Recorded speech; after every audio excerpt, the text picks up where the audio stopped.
아가서 1장 7절부터 8절까지 말씀입니다. 아가서 1장 7절부터 8절까지 말씀. 제가 지금 구약성경 961페이지입니다. 아가서 1장 7절부터 8절까지 말씀을 다 같이 한 목소리로 합독하겠습니다. 시작. 내 마음에 사랑하는 자야, 너의 양떼 먹이는 곳과 오정에 쉬게 하는 곳을 내게 구하라.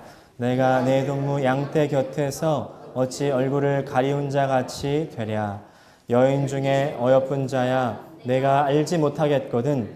양떼의 발자취를 따라 목자들의 장막 곁에서 너의 염소 새끼를 먹일지니라. 아멘. 오늘 아가서 1장 7절부터 8절까지 말씀을 중심으로 낮아짐의 흔적이라는 제목으로 함께 은혜를 나누기를 원합니다. 우리가 보통 사랑의 결실이라고 하면 결혼을 떠올리시죠? 예, 저도 이제 그 결실을 맺은 지 벌써 이제 2년 반이 되었는데요. 예, 제가 사실 결혼하기 이전부터 결혼에 대한 이야기를 많이 듣고 또 책도 많이 봤습니다. 그래서 책으로 배운 연애도 했고 책으로 배운 결혼도 이미 이제 했는데, 그런데 이제 책으로 배운 것과 확실히 실제적인 부분은 다릅니다. 그래서 제가 결혼하기 몇 시간 전에 여기도 몇 분 앉아 계신데요. 집사님들께서 저한테 이렇게 말씀을 해주시는 거예요. 그때 전도사니까 전도사님 아직 기회 있을 때 도망가. 아직 기회가 있을 때 그만둬. 인생 끝이야. 그러시는데요. 그때는 뭐 이해가 안 갔죠. 책에는 그런 게 안 써 있으니까. 네. 근데 이제 뭐 농담 반 진담 반으로 하시는 말씀인데 여기에 농담이 반이지만 반대로 진담도 반이 또 있다는 것도 또 그 현실 아닙니까? 또 어떤 분들 막 한숨 쉬시고 그러시는데, 예, 저도 그래서 이제 누가 결혼하려고 하면요 이런 얘기는 해줄 수 있을 것 같아요. 도망가 이런 얘기는 안 하겠지만 인생 끝이다. Your life is doomed. 얘기해 줄 수 있을 것 같아요. 예, 지금 사모가 없다고 지금 막말하는 거 아니냐? 지금 막 내가 막 연락해야지 막 이렇게 또 걱정하시는 분들 있을지도 모르겠는데 오해하지 말고 들으시기를 바랍니다. 예, 라이프가 끝났다는 게요. 싱글로서의 라이프가 끝났다는 얘기죠. 근데 싱글로서의 라이프가 끝난 만큼 어떻습니까? 이제 커플로서의 라이프가 시작된 거 아니겠습니까? 예, 그래서 여태까지 싱글로 살 때는 언제 잠을 자든 언제 일어나든 언제 밥을 먹든 무엇을 사든 아무 상관이 없는데요. 지금은 일어나는 것부터 또 특별히 저는 카메라를 좋아해서 카메라 렌즈를 항상 보고 있는데 여보 그거 왜 봐? 그냥 보고 있는 거야. 볼 수는 있잖아 사람이. 그렇구나. 그리고 지나가는 거예요. 이제 무엇을 보는 것도요 다 신경이 쓰이게 마련이죠. 왜 그렇습니까? 싱글이 아니니까, 혼자가 아니니까, 함께니까 그런 거 아니겠습니까? 예전에 어떤 권사님 그러시더라고요. 제가 두 분이 오래도록 그렇게 결혼 생활 유지하시면서 너무 좋으시겠어요? 그랬더니 좋긴 뭐가 좋아, 지겨워. 그러면서 밥은 왜 이렇게 꼭 챙겨 먹는지, 꼭 왜 삼시세끼를 꼭 챙겨 먹어야 되냐는 거예요. 그러면 삼식이라는 말도 있잖아요. 그러면서 또 그런 얘기를 들으니까 어떤 분은요, 오늘 아침에 왜 일어났는지 모르겠다고. 그러면서 참 웃을 수도 없고 울 수도 없는 그런 현실 아닙니까? 처음부터 그러진 않았을 텐데, 그죠? 왜 이런 일이 벌어졌습니까? 처음에는 내가 이 사람 죽도록 사랑해야 되겠다. 이 사람 내가 뭐든지 다 해줘야 되겠다. 그런 마음으로 결혼했잖아요. 누가 처음부터 좀 이익을 얻어보려고, 누가 좀 얻어먹어 보려고 결혼하는 사람 아무도 없지 않습니까? 근데 점점 그 마음이 처음 같지 않다는 게 이제 문제 아니겠습니까? 처음 사랑할 때 생각해 보세요. 내가 못 챙겨줘도 아쉽잖아요. 아침에 일어나면 그 사람 일어났나 궁금하고, 직장 가면 직장 갔나 잘 갔나 궁금하고, 점심에 어떻게 밥은 잘 챙겨 먹는지 궁금하고, 다 신경이 쓰이는데요. 이제는 내 신경 좀 안 건드렸으면 좋겠어요. 막 그만 좀 귀찮게 했으면 좋겠고, 왜 이런 차이가 납니까? 처음에는 막 그 사람 위주로, 그 사람 위에서 간도 빼줄 것처럼 사랑하다가 이제 막 점점 내가 나오게 되는 거죠. 내가 이렇게 해주는데 너는 왜 이만큼 안 해줘? 내가 이만큼 돈 벌어줘 주는데 너는 왜 이만큼 나한테 안 해줘? 점점 내가 나오는 겁니다. 처음엔 상대방의 위주였고 상대방이 먼저였고, 그래서 상대방이 만족하면 나도 만족하고 상대방이 좋으면 나도 좋았는데 점점 내가 중심이 되어버리니까 다 변하고 만 것 아닌가 이런 생각을 해봤습니다. 우리 신앙생활도요. 처음에는 주님과 사랑에 빠졌을 때는 다 하나님 위주잖아요. 다 하나님께 먼저 드리고 하나님 먼저 우선으로 생각하고 막 주여 주여 난리를 내다가 내가 좀 손해를 봐도 아무 걱정 없어요. 막 이렇게 막 찬송을 부르고 상관도 없는데 그러다가 이제 시간이 좀 흐르니까 아니 하나님 내가 이만큼까지 드렸는데 내가 이만큼까지 봉사했는데 왜 나한테는 돌아오는 게 없습니까? 아니 나는 뭐 잘 달라진 게 없습니까? 내가 이만큼 했으면 좀 돌아오는 게 있어야 되지 않겠습니까? 점점 주여 주여에서 나여 나여로 바뀌어 가는 것. 내 중심에서 사람과의 관계, 내 중심에서 나 중심으로 바뀌는 사람과의 관계, 하나님과의 관계.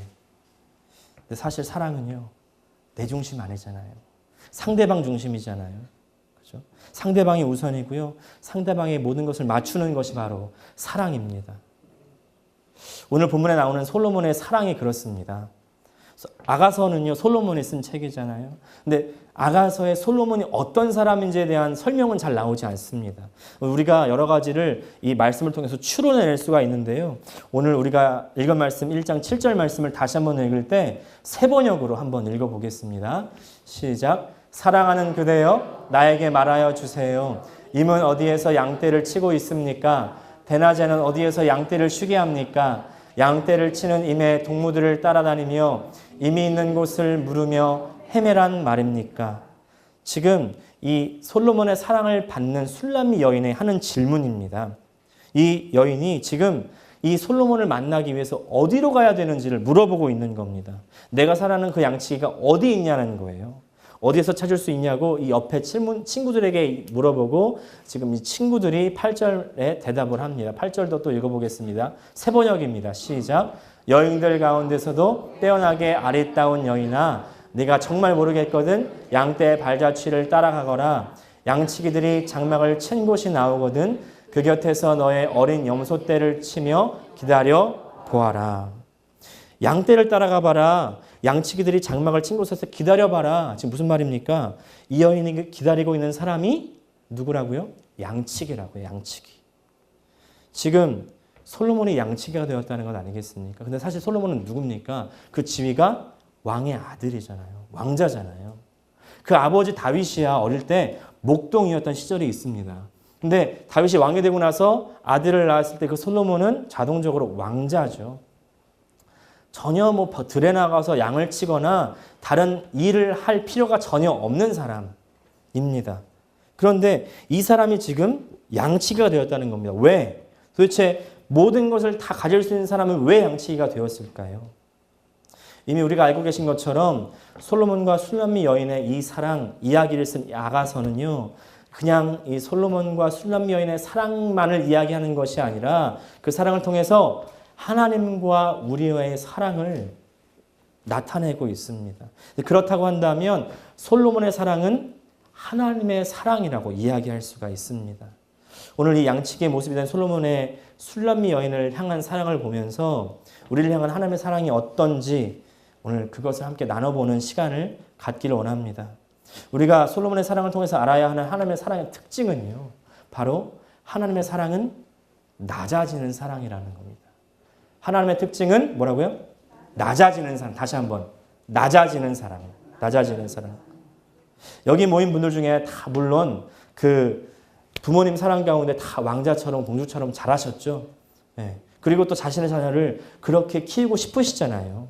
근데 저를 포함해서 여기서 정말 왕자처럼 아니 왕자로 공주로 잘하신 분 있으십니까? 여기 혹시 이씨 없으시죠? 조선이랑 관계되는 분 없으시죠? 네. 저도 그렇게 생각했어요. 근데 지금 전 세계에서 공식적으로 왕이 있는 나라가 얼마 안 됩니다. 지금 딱 생각난 나라 영국, 일본, 모나코 그 다음에 전 잘 생각이 안 나는데요.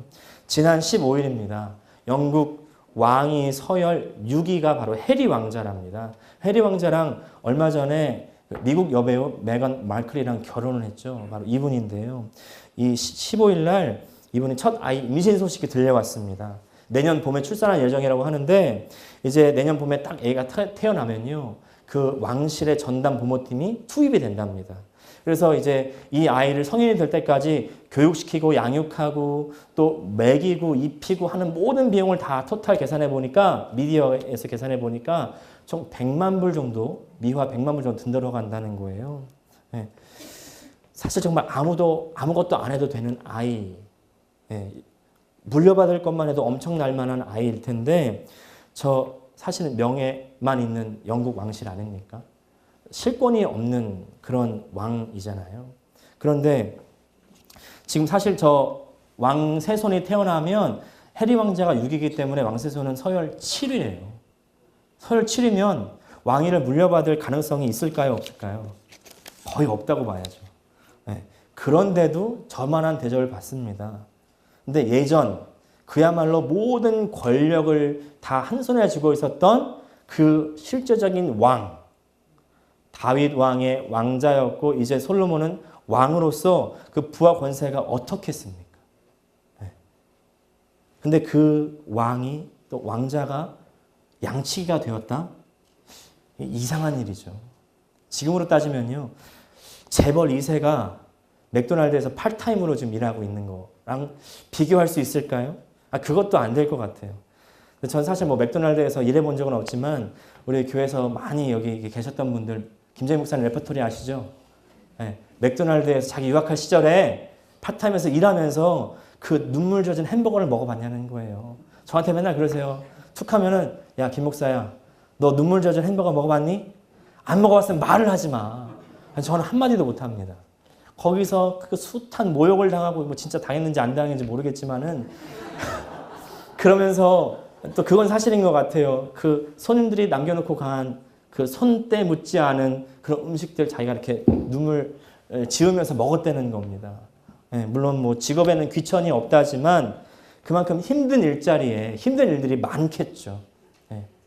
양치기도 마찬가지 아니겠습니까? 양치기 일도 그 굳은 일이 얼마나 많겠습니까? 네. 어제 제가 이제 집에 딱 도착했더니 어머니가 반가운 얼굴을 맞으시더라고요. 그러면서 현수야 잘 왔다. 네가 할 일이 있어. 그래서 저를 뒷마당으로 끌고 가시면서 여기 이제 뭐 비료 받아놓은 거를 옮기라고 그러시는데 이제 예전에 닭농장에서 이제 닭똥을 이렇게 막 갖고 오셨더라고요. 근데 그 뒤에가 터져가지고 옮기는데 어제 똥을 삽질을 했다는 거 아닙니까? 네. 양치기를 하면 뭐 하루 이틀 양똥을 치우겠냐고요. 네. 근데 그런 정말 굳은 일 전혀 하지 않아도 되는 그 이스라엘 왕자 솔로몬, 그 왕이요. 양치기가 된 겁니다. 왜? 술람미 여인을 만나기 위해서. 지금 술람미 여인의 직업은 뭐냐면요. 들에서 일하는 그냥 농촌 시골 소녀예요. 전혀 이 왕과는 레벨이 맞지 않는 그런 수준이죠. 근데 그 사람을 사랑하기 위해서, 그 사람의 사랑을 얻기 위해서 낮아지는 겁니다. 이렇게 말씀드리면 어떤 분들은 반문하실 수 있겠죠. 아니 왕쯤 됐으면 그러면 신하를 시켜서 여봐라 내가 지금 어느 마을 어느 거리에 가다 보니까 여기 이쁘장한 한 애가 있던데 걔 좀 데리고 오라 그래. 그래서 잘 씻기고 입혀가지고 단장해서 데리고 오라 그래. 그러면 오지 않겠냐고요. 근데 이렇게 되려면 뭐가 문제입니까? 그렇게 데려와서 이 왕을 사랑하게 될 수 있어요. 근데 누구를 사랑하는 걸까요? 무엇을 사랑하는 걸까요? 왕 자신이 아니라 왕인 위치를 사랑하게 될 수 있잖아요. 그 배경을 사랑하게 될 수 있잖아요. 또 권력을 가지고 너 나 사랑해. 그러면 사랑하는 척 할 수 있죠. 권력이 있으니까 죽을까 봐. 진짜 사랑 아니라는 겁니다. 그래서 진정한 사랑을 얻기 위해서 자신의 지위 권리 다 내려놓고 솔로몬은 양치기가 된 거죠. 순전히 이 여인 만나기 위해서, 이 여인의 마음을 얻기 위해서 다 내려가는 겁니다. 지난 29일 날 이런 일이 있었습니다. 한번 영상 같이 보시겠습니다.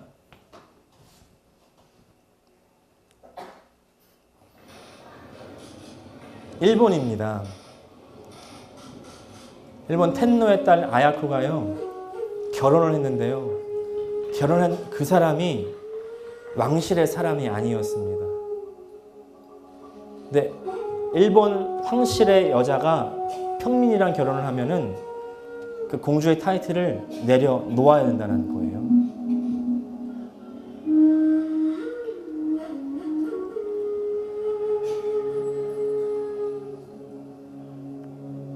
도쿄에 있는 메이지 신사에서 결혼식이 있었는데요. 이 공주의 남편이 된 사람은 케이 모리아라는 사람인데 한 선박회사의 사원으로 일하고 있답니다. 이제 그 타이틀을 내려놓는 조건으로 왕실에서 100만 불이라는 돈을 준다는 거예요. 이 일본 텐노의 딸인 이 아야코 모리아, 사랑과 타이틀 사이에서 이 사람은 사랑을 선택해서 자신의 지위를 다 내려놓는 겁니다. 왜? 사랑을 위해서. 낮아지는 겁니다. 사랑은요, 내려가는 겁니다. 사랑은 포기하는 거고요. 사랑은 낮아지는 겁니다. 여러분, 사실 이 사랑이 누구의 사랑입니까? 누가 이렇게 사랑하셨습니까? 바로 하나님 아닙니까? 네. 이게 하나님의 사랑이잖아요. 하나님 어떤 분이십니까? 우리를 다 창조하시고 우리뿐만 아니라 천지 만물을 다 창조하신 천지의 주인, 우주의 주인, 모든 것을 다 만드시고 주관하시는 그분이, 그 뜻대로 하시는 분이, 그 광대하신 분이, 그런 분이 뭐가 아쉬워서 이 땅에 내려오셔서 우리와 같이 되셨습니까? 네. 하나님이 사람이 되셨다는 것, 그게 어떤 의미인지 아십니까?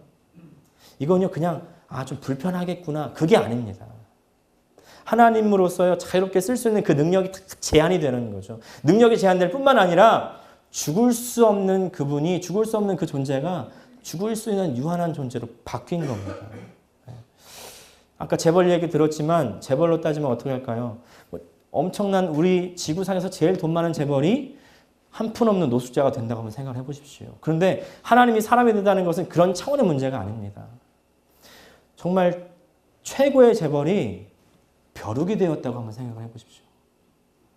누구의 발에도 짓밟힐 수 있는 하나님이 사람이 되셨다는 건요, 재벌이 벼룩된 것보다 더 차원을 뛰어넘는 그런 이야기입니다. 우리가 성육신을 이해할 때 하나님이 사람이 되셨다, 성육신, 거룩할 성자가 아니라 될 성자를 써서 육신이 되다, 성육신인데요. 그냥 성육신 하니까 그런가 보다 하고 넘어가는 경향이 있는데 이 단어는 그냥 그렇게 넘어가서는 안 되는 단어입니다. 성육신은 그야말로 엄청난 기적이죠. 하나님이 천지를 창조한 것보다 더 큰 기적이 사실은 성육신의 기적입니다.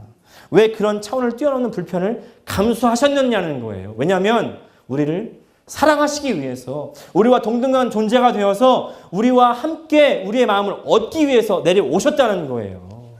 그것뿐만이 아니죠. 내려오셔서 무엇을 하십니까? 십자가를 지시잖아요. 십자가를 졌다는 건 뭐예요?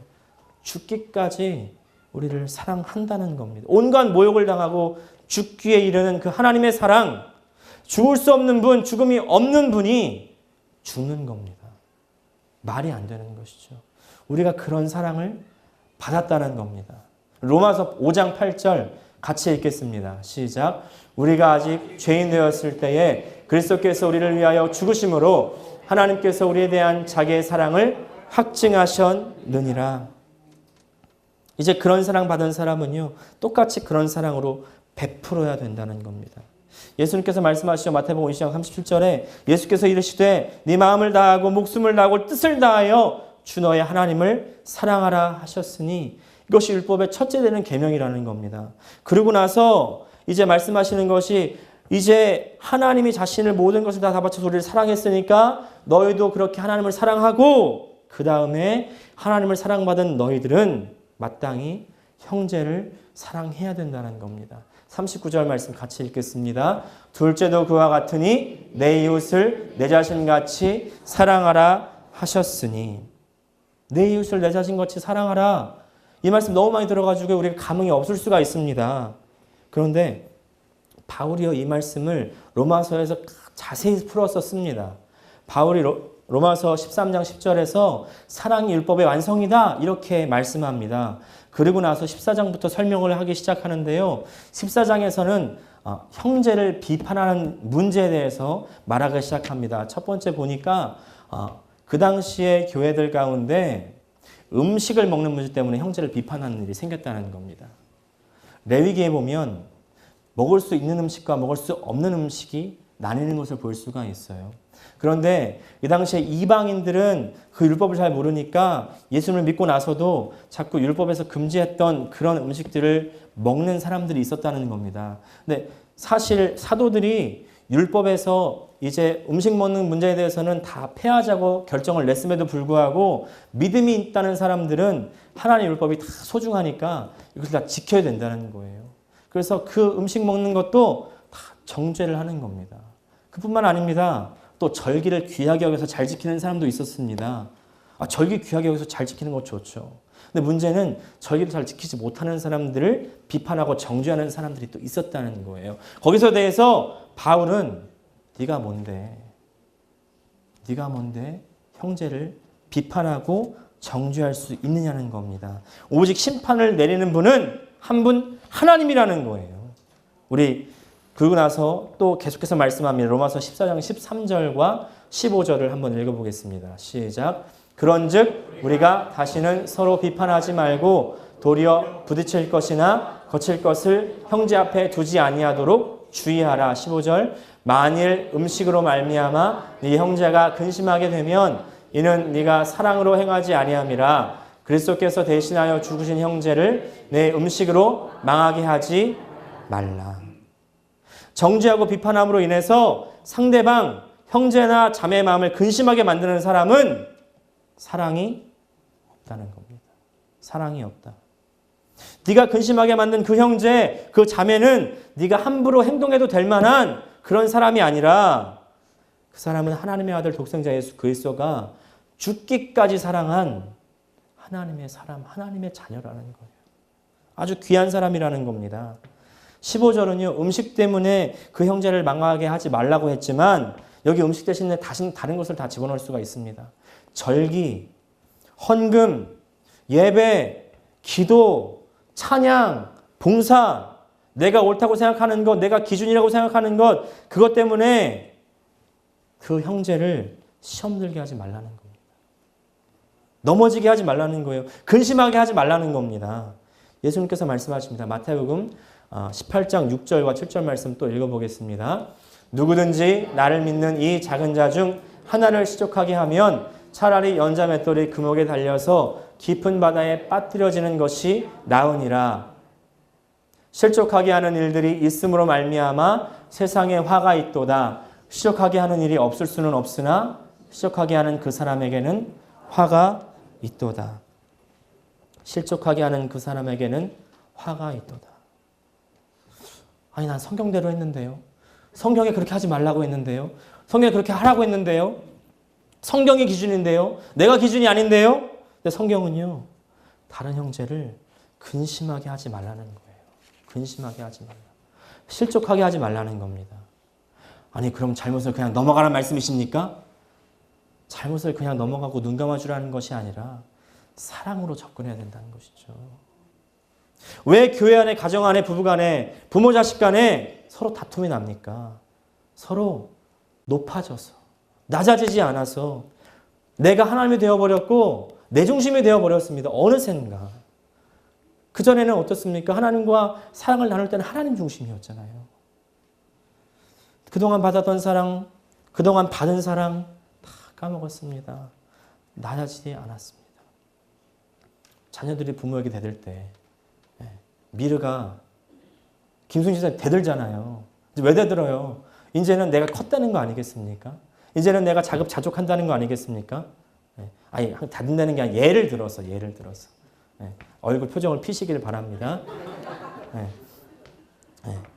예를 들어서 이제 내가 자급자족하고 내가 좀 크니까 내가 독립할 수 있으니까 이제 부모님 사랑 다 까먹는 거예요. 교회에서도 마찬가지입니다. 왜 서로 다툼이 있고 큰 소리가 납니까? 하나님께서 나에게 주셨던 그 사랑, 십자가의 사랑을 다 까먹어버렸어요. 사랑이 아닙니다. 이 사랑을 회복해야죠. 어떤 사랑이요?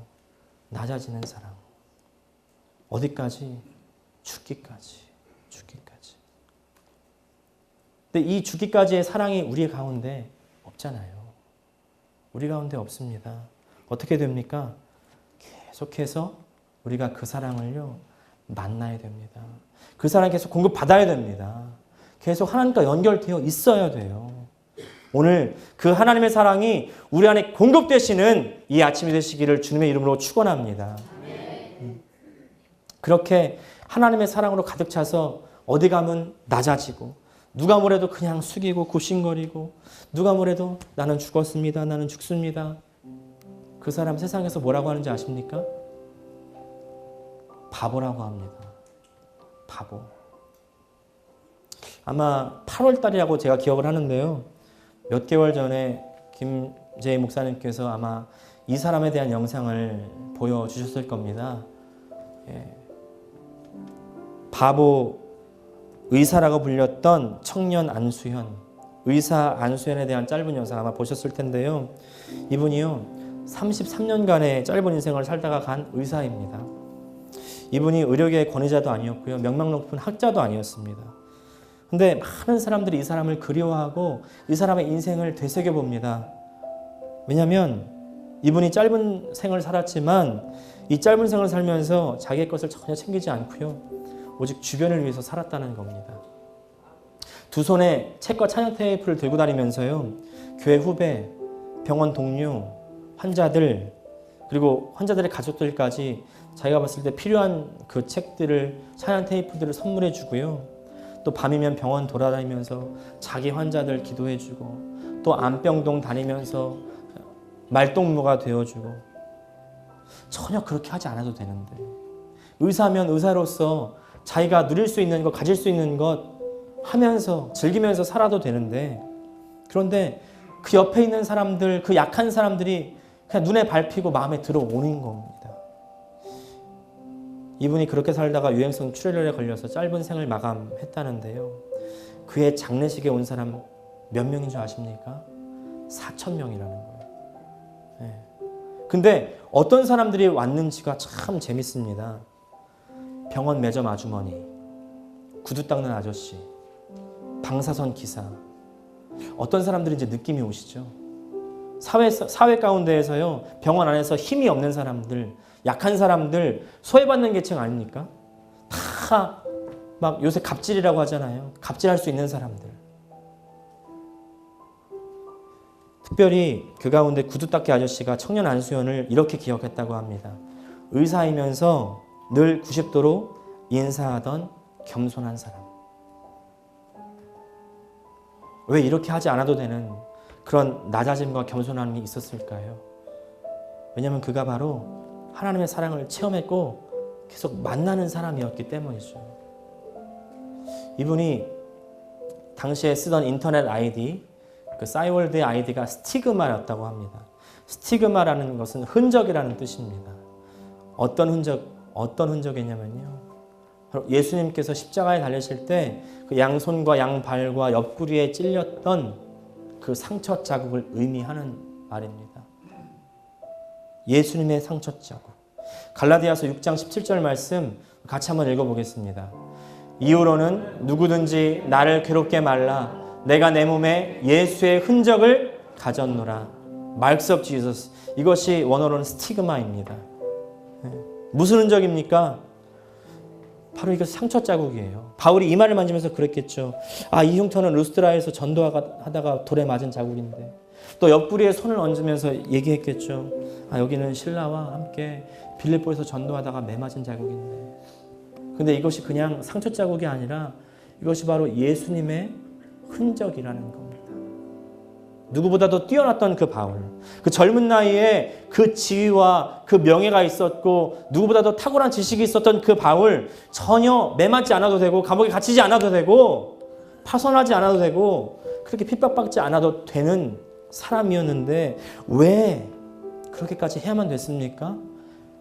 감당할 수 없는 강권하시는 하나님의 사랑을 만났기 때문에, 그리고 그 자신의 있는 흉터 자국을 보고 그것이 예수의 흔적이라는 거예요. 우리에게 이런 흉터가 있습니까? 우리에게 이런 흉터가 있습니까? 여기는 밥하다 데이고 저기는 물건 날려다가 삐고 또 뛰다가 다치고 무릎 까지고 봉사하다가 다치고 또 형제자매 돌보다가 막 상처 주는 말 때문에 상처받고 뭔가 마음이 상했습니까? 그래서 교회 못 다니겠네. 교회 왜 이래? 교회 하나님 믿는 사람이란다. 믿는 사람들이 왜 이래? 그렇게 말하는 것이 아니라 내가 형제 때문에 복음 때문에 아프고 다치고 마음이 상했다면 그것이 바로 스티그마, 예수님의 흔적이라는 거예요. 내가 다친 것도 스티그마고요. 내가 포기한 것도 스티그마고 내가 희생한 것도 스티그마, 예수의 흔적이라는 겁니다. 사랑의 흔적이라는 겁니다.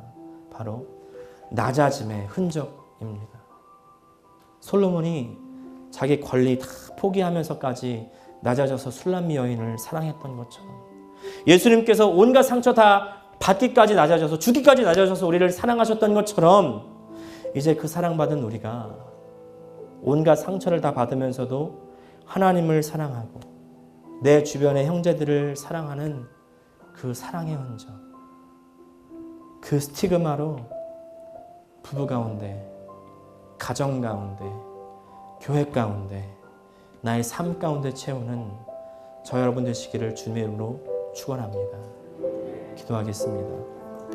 우리 시간 함께 한번 기도하실 때 하나님 아버지, 내 안에 어떤 상처가 있습니까?